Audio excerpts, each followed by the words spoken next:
Yeah, Weston felt like a complete fairy tale, honestly. It is a complete time capsule. Walking through Weston, you feel like you're on a movie set from a 1960s movie. I kind of had that feeling like, wow, is this like the Truman Show? Is everyone here a paid actor? Like, what is going on? We hop out of the car, and there's this old man with a cane walking in front of us, and we strike up a conversation. We say hello. What's your name? Santa. Santa? I'm like, oh, okay. And he pulls out this old card out of his wallet and shows us a picture. And he shows a picture of this like half Santa, half wizard looking guy. Reminded me of old Rip Van Winkle. And I was like, okay, I'm for sure in a fairy tale right now. This is definitely a show. Like, Noelle, are you a paid actress? Like, what's going on here? I fell in love with Kansas City barbecue real quick. And just coming from Texas, I think that Kansas City barbecue has my heart. And that's one of the main reasons. If Holladay Distillery isn't number one, I'm going to come back and have some great barbecue. We didn't mention the brewery, though. Downstairs. O'Malley's. That was wild.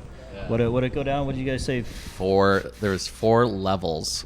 I think it went down 60, what did they say, 60 some feet? Yeah, 65 feet. Underground cave.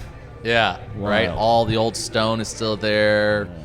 I guess they originally would bring in ice and everything else and off store the river it there in the 1800s and beer. Yeah. There are some incredible places that complement these distilleries, and these distilleries on their own tell one story, but the community in which these distilleries exist in tell the whole story. If I think about my favorite distillery visiting experiences that I've had in my life, it's been distilleries that are tied to a community. Yeah. You all know I'm a huge Wild Turkey fan. Yeah. And Wild Turkey and Lawrenceburg and Greater Anderson County, they're just one and the same. I mean, there's history there, right?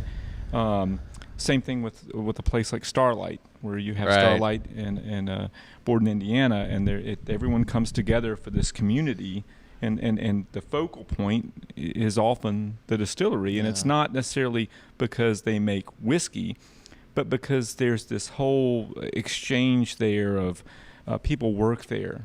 People grew up there. Right. People, their grandparents worked there. Their grandparents knew people that worked there, and and that is exactly what happened today and yesterday here in Weston.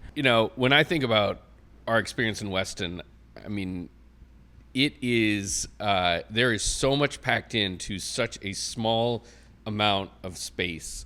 When you look at the acreage of downtown Weston, there's not much, but every single storefront has a story.